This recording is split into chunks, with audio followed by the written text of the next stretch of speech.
এই মহিলা অদ্ভুত একটি বাচ্চা কুড়িয়ে পায়, কিন্তু সেই বাচ্চাটি দেখতে পশুদের মতো ছিল। তারপর যখন বাচ্চাটির বয়স 6 বছর হয়ে যায় তখন সে দেখতে খুবই সুন্দর হয়, কিন্তু তাদের বাড়িতে একটি গোপন রুম ছিল এবং সেই মহিলা ছেলেটিকে গোপন রুমে নিয়ে গিয়ে শিকল দিয়ে বেঁধে ফেলে, কারণ রাতে ছেলেটি ভয়ঙ্কর পশুর রূপ ধারণ করে এবং সকালে তার শরীরে লোম গজিয়ে ওঠে। তারপরেই মহিলা ছেলেটির নখ এবং লোম কেটে তাকে আবার আগের মতো সুন্দর বানিয়ে দেয়। তারপর ছেলেটির 6তম জন্মদিন পালন করা হয় এবং রাতে তাকে আবার শিকল দিয়ে বেঁধে ফেলা হয় এবং ছেলেটি প্রতিদিনের মতো ভয়ঙ্কর পশু হয়ে যায়।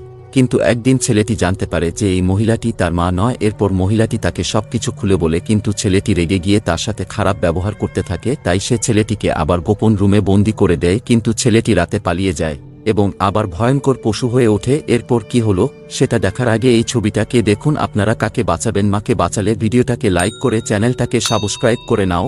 এরপর তার বন্ধুকে তাড়া করতে লাগে, কারণ সে পশু হলে তার কিছুই মনে থাকে না।